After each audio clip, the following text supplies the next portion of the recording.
So this is the start of Googs Track, and we cross over private property initially. So we're now entering the Googs Track Conservation Park, that area, and managed by Parks South Australia. So they've had no one else in here a fortnight in the last fortnight, so we're the first people through, and this other vehicle's going to cross over with us periodically, I'm sure, over the next few days. So here we go, tyres are down, 17 in the front, 20 in the back, and nice and steady. Just a few kilometres in, and the bottom of each swale you can see where there's been pools of water in the last week or so. There's been a few inches of rain, and somebody has been through here before us in the last few days by the look of it. So but the corrugations aren't too bad so far, and the mallee is absolutely magnificent. So off we go. We've just come to the dog fence, and this is heavily electrified, and as you can see it's cleared either side of it, and it's got to be closed at all times, and you can see Googs Track heading off down through the sand into the distance. We're into where it's more vegetated mallee. We've just starting to get a bit more wildlife in birds, and just got a fantastic desert dragon, and nice country, beautiful dunes, nice and firm at the moment, and even when they're dry they look like they're good. On Googs Track, and you can see how the wind has blown the sand up onto the top of the dunes, so we've got that lovely soft crest. It's come from the south to the north, and then we get down into the corrugated areas between the dunes. We're about 65 k's into Googs Track, 50 k's, and you can see these beautiful rolling dunes and the mallee right off into the distance. This is the track out to Googs Lake after the memorials, and as you can see it varies between fairly smooth, well, corrugated sand and limestone rocky outcrops, so quite a good track in these conditions. This is just coming into Googs Lake, which is a magnificent salt pan that extends away well beyond our capabilities of vision today, probably any time, and it's closed to vehicular traffic quite wisely, just because of the tracks last for up to 100 years, but also it's a culturally sensitive area for the Aboriginal people, so a delightful and spectacular place. This is the track along the northern perimeter of Googs or Googs Lake. Quite special little drive through the mallee and over some quite soft dunes, but now that they're moist it's quite easy going and very, very pleasant driving. Those spectacular dunes out in the distance, and the white ones, the orange ones, and the fossilised white ones underneath.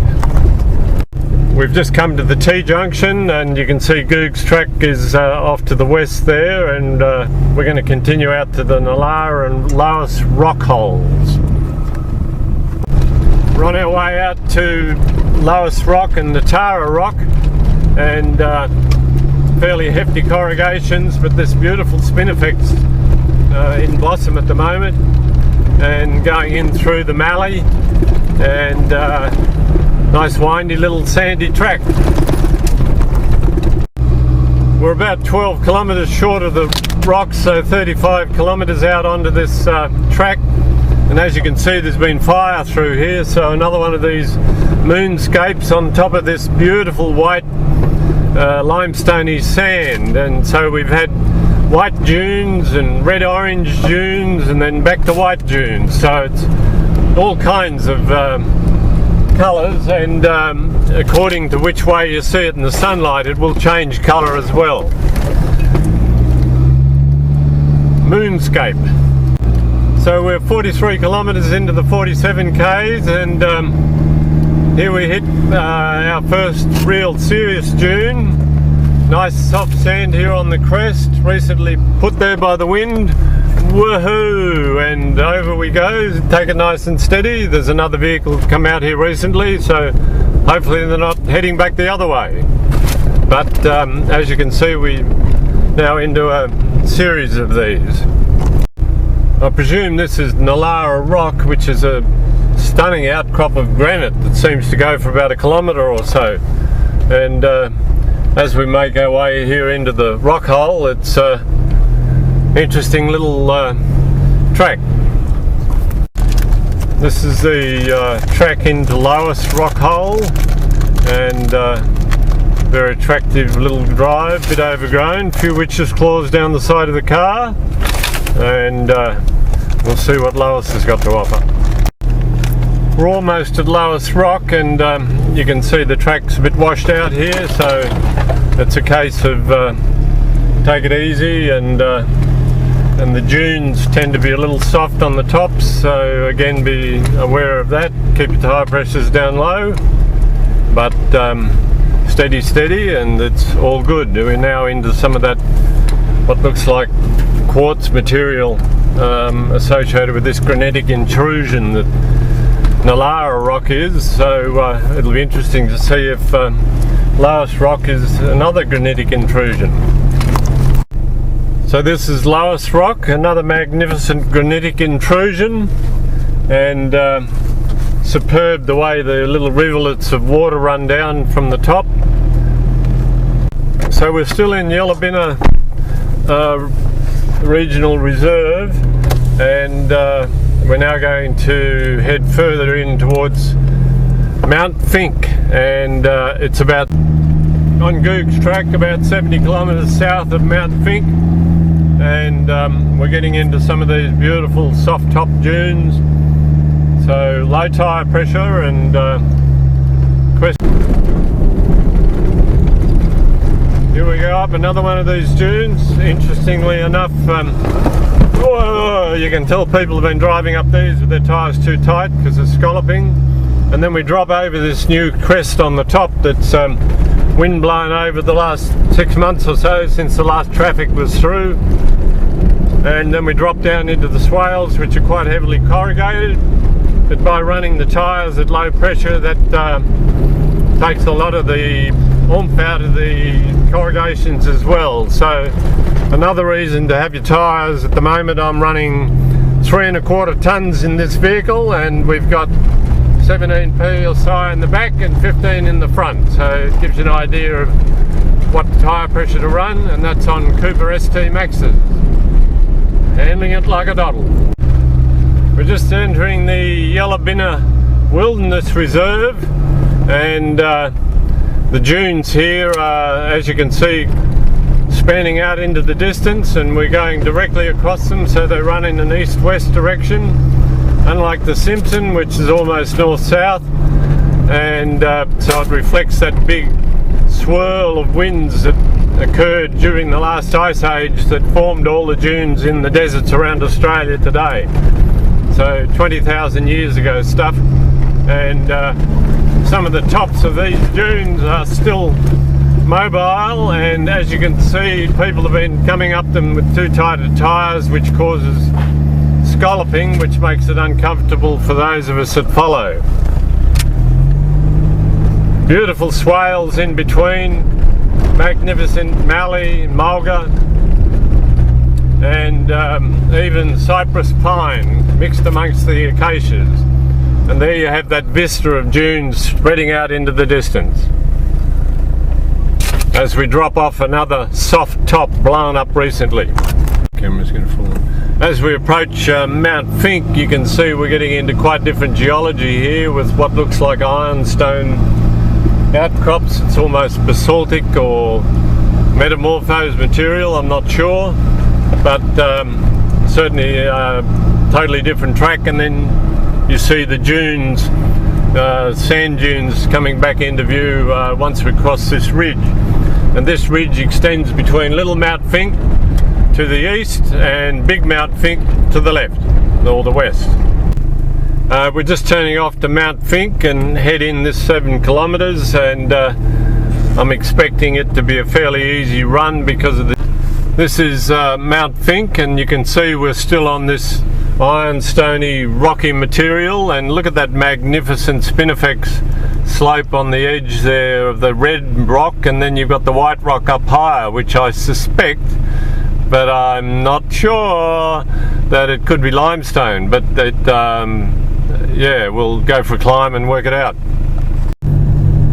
This is the northern access track into Mount Fink, and it appears significantly better than the 7 kilometre southern one. This one's 8 kilometres, but appears to be a much better road. A couple of kilometres short of Googs Track, and you can see we're running down here on the beach of one of the salt lakes that predominate in this area, and we saw that from the top of Mount Fink yesterday. As we leave the lake beach, we get back onto Googs Track, and these beautiful mallee, and as you can see, the road's in relatively good condition, a few corrugation.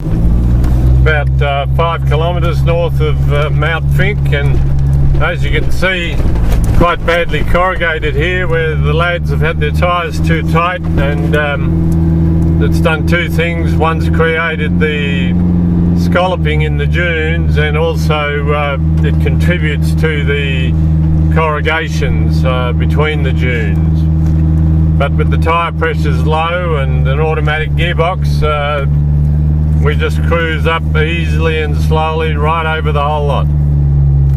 We're about 8 or 10 k's from the northern end of Googs Track, and you can see now we're getting into the Vulgar country, which is primarily acacia or wattle trees, and but quite well vegetated. Compare it to something like the Simpson, where you get this in the swales but not up on the dunes. So this tends to be fairly even right across the dunes and the swales. As we come into this swale, it's got that lovely salt bush on either side, and as you can see, there's still water in the wheel tracks from the rain that came through here about a week or 10 days ago.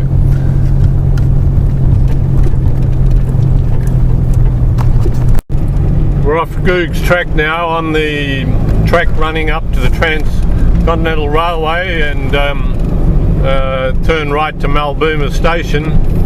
But notice here the high story of acacia, and also primarily she oak, with the occasional eucalypt in amongst it as well, and then the lower story of what I presume are aeromophilus and probably acacia as well, and then grass on the ground. So beautiful vegetation, silver wattles or whatever they are, and then the grassland underneath, so getting more into savanna woodland. Then we come out on the Indian Pacific Railway track with concrete sleepers and a railway line that goes east and west in a long straight line as far as you can see. Quite amazing. We won't dilly-dally here too long, just in the chance of the odd passing train. You know what they say about trains? Stop for no. Here we are on the Trans-Australian Railway service road, and are we in the middle of a mining boom, or are we in the middle of a mining boom? One wonders. Look at these little babies. Come on, mine me, says the country. Dig the holes bigger. As we approach Tarcoola, the area has obviously been very interesting in geological terms. We've got a mine over here, and good telephone signal, which indicates quite a lot of local money and finance. So Tarcoola on the way. This is a magnificent little salt pan or lake, and it's been cut off from Lake Everard by that wind-blown dune, which has a magnificent yellowy orange colour, and it'll be fascinating to be out here when it's very wet.